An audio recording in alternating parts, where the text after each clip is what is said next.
Hello, Australian fundraisers, and greetings from wet and cold London.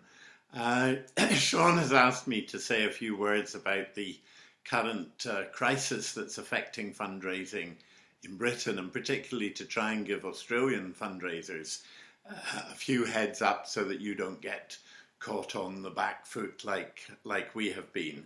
And I have to say, the last couple of years for UK fundraisers have been quite unlike anything I have ever seen, and I've been in fundraising for 40 years, and it's most uncomfortable because the spotlight has been on fundraising and not in a very nice way. So it would be very good if we can learn some lessons from this to apply to the Australian context. And the first thing I would say is, of course, regulation is a fairly dull subject for most people, and you fairly quickly lose the will to live if you want to go into it in too much detail. But the fact is that because of shortcomings in fundraising, perceived shortcomings, very adverse public publicity, and people now have been casting a critical eye on British fundraising, and we have been found to be wanting. And so that's kind of opened the floodgates, and now it seems to be all right to criticise charities and fundraising in a way that perhaps people didn't like to do before. But maybe there's a few good things that can come out of this. So the first thing is we have been told to get our house in order, and lots of people like to think that we are still self-regulating. Of course, it would have been great if we could have been self-regulating, but in the UK, self-regulation did not work, and now we have people outside who are telling us what we have to do, and that means that everything is going to change. So Sean asked me to put together a few pieces of practical advice, and the first thing that I would say is that you need to scrutinise your fundraising practices very thoroughly now and make sure that integrity, and I mean visible integrity, is at the heart of everything that you do that affects and touches the public in any way. That integrity in all the areas that have been criticised in the UK, it's the absence of integrity that has caused us most of the problem. If you don't already have a promise to donors in terms of how you will treat them, then I think you should.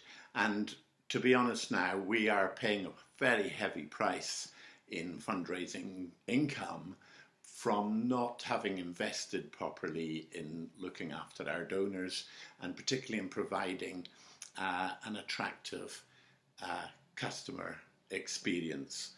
The donor experience has become centre stage for UK fundraisers now. So I'm just checking here my checklist, so bear with me a little bit. You need to be thinking about things like being great to do business with, and also feedback to donors in terms of the difference that their gift has been making.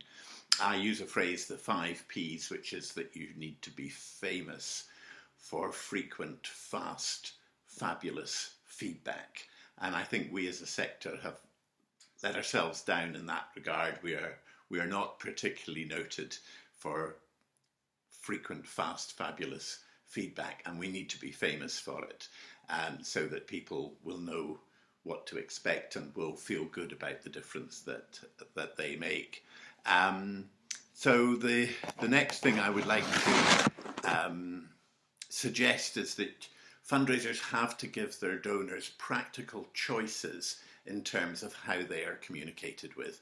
Now, this is a very big and complex subject, and I would recommend you to read a blog. It's free, a blog that I wrote on the subject. You'll find it on my website, www.kenburnett.com, and it's called Continuous Donor Choice, and it's about consistently, clearly giving donors the chance to control their relationship, to put the donor in the driver's seat, if you like.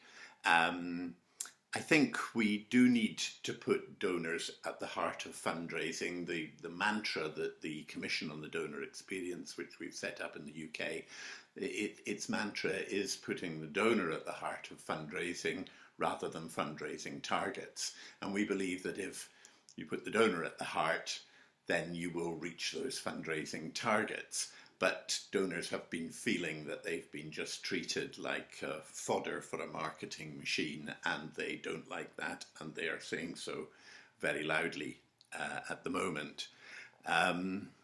It's going to get harder to ask for money. The other area, of course, that you need to pay great attention to is data and how you use data and your responsible policies relating to the use of data. And for that, again, you need to really do your homework to make sure that you're using data in the right way.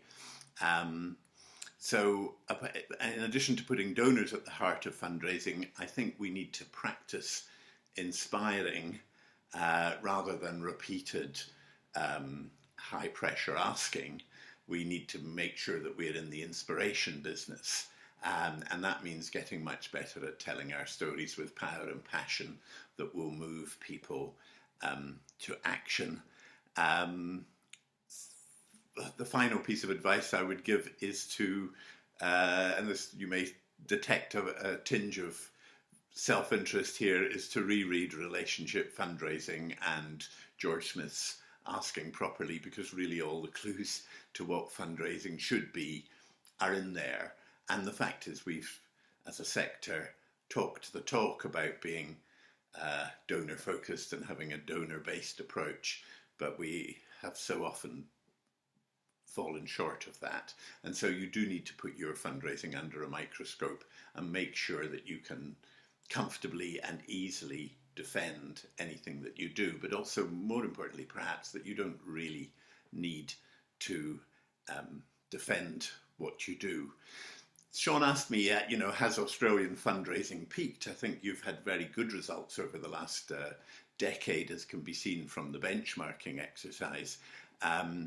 But I don't know the answer to the question of whether Australian fundraising has peaked, but I do know that we are all very dependent on regular donors, and the economic model of regular donors depends upon direct debit, the fact that people continue to pay, that each year we only lose and therefore have to replace a small part of that file.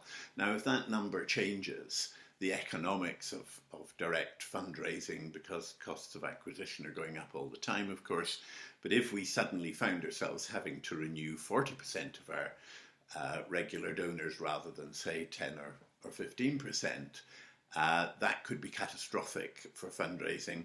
So you must do everything that you possibly can to avoid going down the opt-in route, and make sure that you are practicing continuous donor choice, and so that opt-out is seen to be an acceptable approach. Opt-out, we know, continuous donor choice works for the donor, gives the donor all the control that he or she could want, but also doesn't damage fundraising, which opt-in certainly would. So I'm, after coming up to 25 years since I wrote Relationship Fundraising, I believe more than ever that the donor-based approach is right. I kind of wish I'd been a little bit more strident and a bit more pushy in promoting that, because I don't think that message yet has got through enough in the sector. But the simple fact is that if giving is a pleasure, donors will do more of it. And if it's not a pleasure, they'll fairly quickly stop. And so we need to make sure that the donor experience is a great one, so that giving is a pleasure. People will keep doing it, and they will tell their friends about the great difference that they make. So this is not rocket science. And I, as always, wish you, all of you in your great country, every single success in doing this. Thank you.